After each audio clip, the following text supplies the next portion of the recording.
กราบสบายดีพ่อแม่พี่น้องกราบสบายดียามเช้าเนาะพี่น้องมื้อนี้กราบเป็นตอนเช้าของ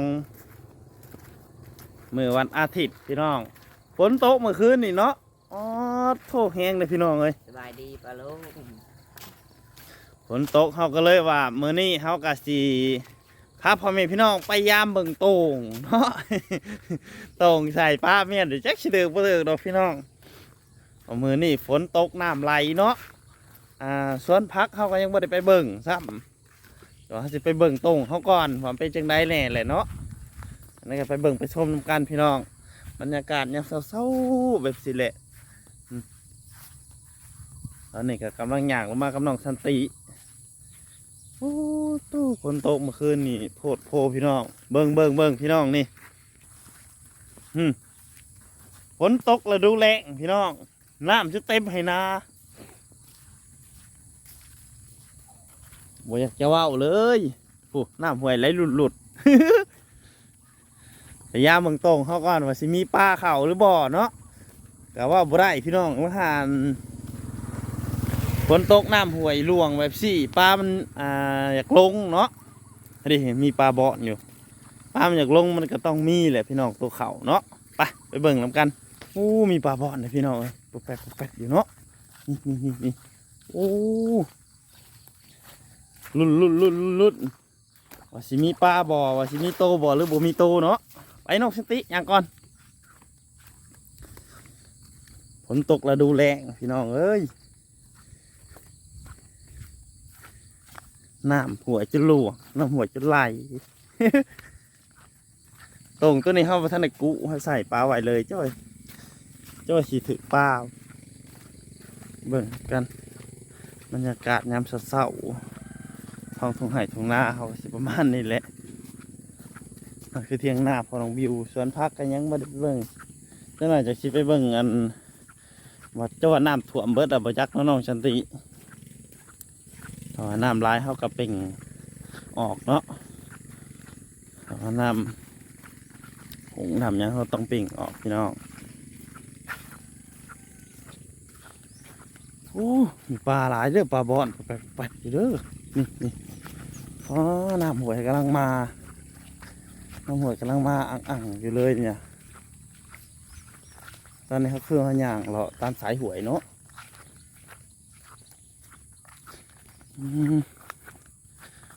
เบิ่งมันบ่หรือบ่มาเนาะ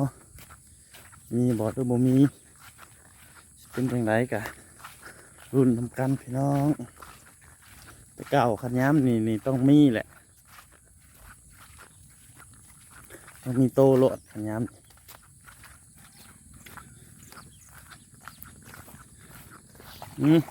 เป็นปลาไก่ชิฮอดตรงเขาเลยเป็นปลาบอนปลายังเลยโอ้โหตอนนี้เขาก็มาฮอดหนาตรงแล้วมีบ่เนาะสงสัยมาลุ้นน้ำกันพี่น้องมาครับสบายดีพี่น้องสบายดีสวัสดีFCเบิร์ดสุภูสุคนเนาะป่านนี้เขาก็มาทำการยามก่อนพี่น้องเอ้ยได้ยินเสียงเต้นตุ๊บแบบอยู่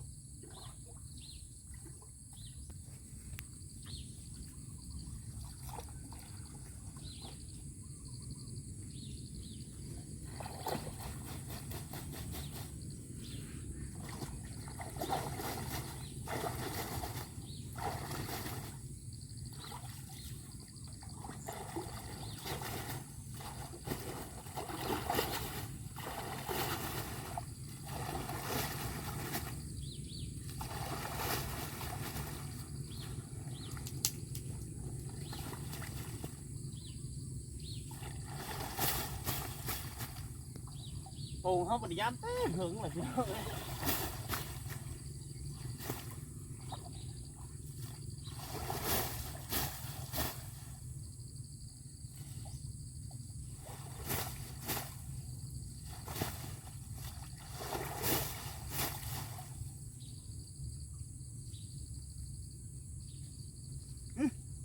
นี่เสียงกดแตบอยู่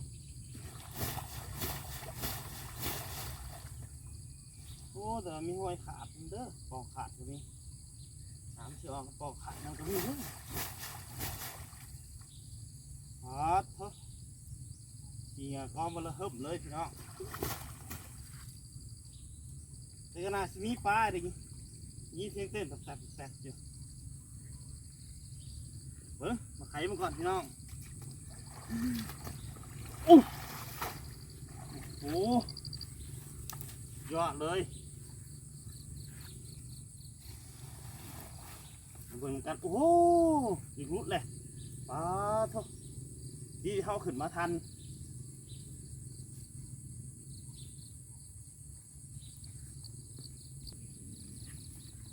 โอ้มีอยู่เด้อ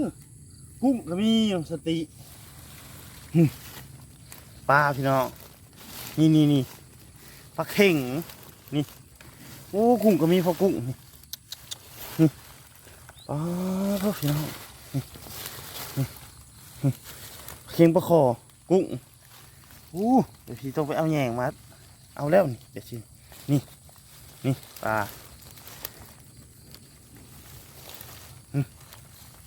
โอ้มีปลาลงด้วยพี่น้องหลายอยู่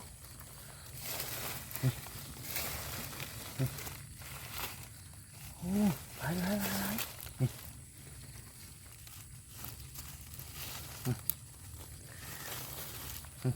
เลือกเอาก่อนพี่น้อง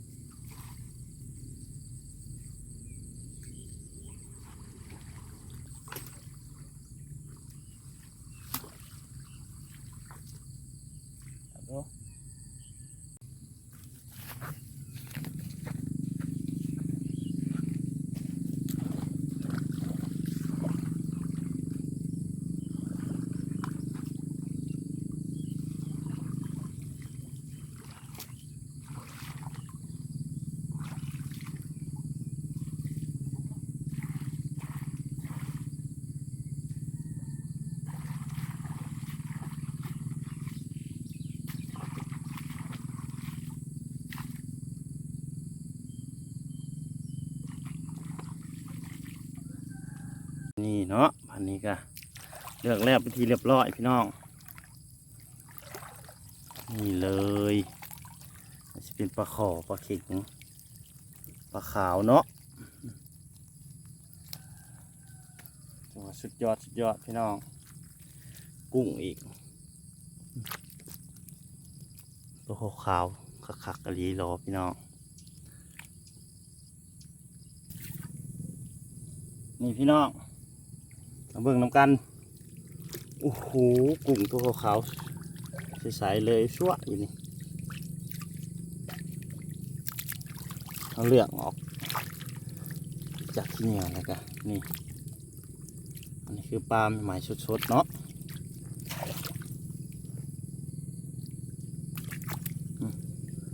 ปลาขอปลาขิงพี่น้อง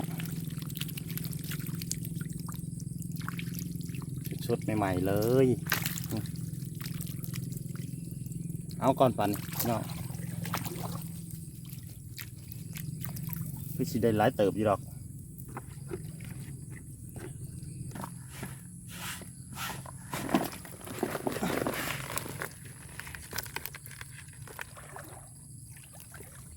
นี่พี่น้องผลงานที่ได้ปอดต่อหมานเข่งขู่เลยมาเด้อพี่น้องเด้อกินปลากินกุ้งน้ำกันเนาะน้ำกันยังไหลอยู่ทั้งเบิ่งตอนสีบ่ายๆแรงๆพอแล้วจะชิมายามต่ออีกห้องผ้าขมืดขึ้นพี่น้องฝนก็